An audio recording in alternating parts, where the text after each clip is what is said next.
So this is a spruce fir forest, and it is called a spruce fir forest because the most common trees in the overstory are red spruce and FRAZIER fir. And in this part of the understory, you can see there's a lot of fern as well as a lot of tree seedlings regenerating. You also see there's a lot of sun that is coming down through the canopy of the trees, hitting the ground. Another important component in spruce fir forest is all of the dead and down.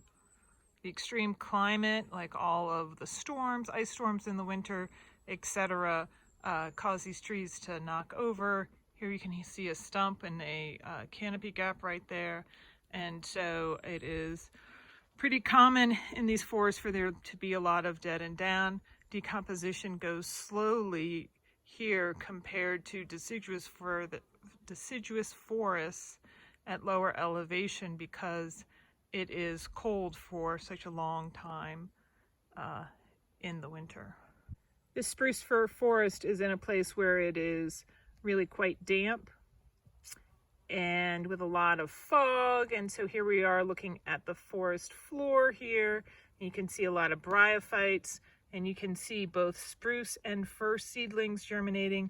And this shamrock looking plant with the pretty flower is a sorrel. And so there aren't a ton of plants that are that can live in this kind of environment, but the ones that do are pretty cool.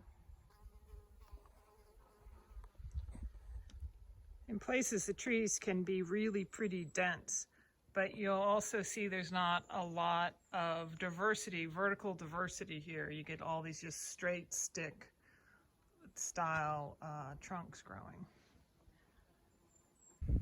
So I've dropped down out of the spruce fir forest that was at the summit of Mount Rogers into this area that is super beautiful views, these shrub ecosystem here.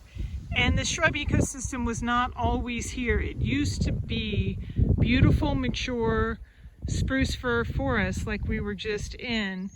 But when this area was logged around 1900, the taking down of the trees following by the soil erosion that happened once the trees were removed, it changed this ecosystem and the soil properties so much that trees could not grow back. So this area represents a disturbance that caused one ecosystem to convert to a different ecosystem and into a different stable state.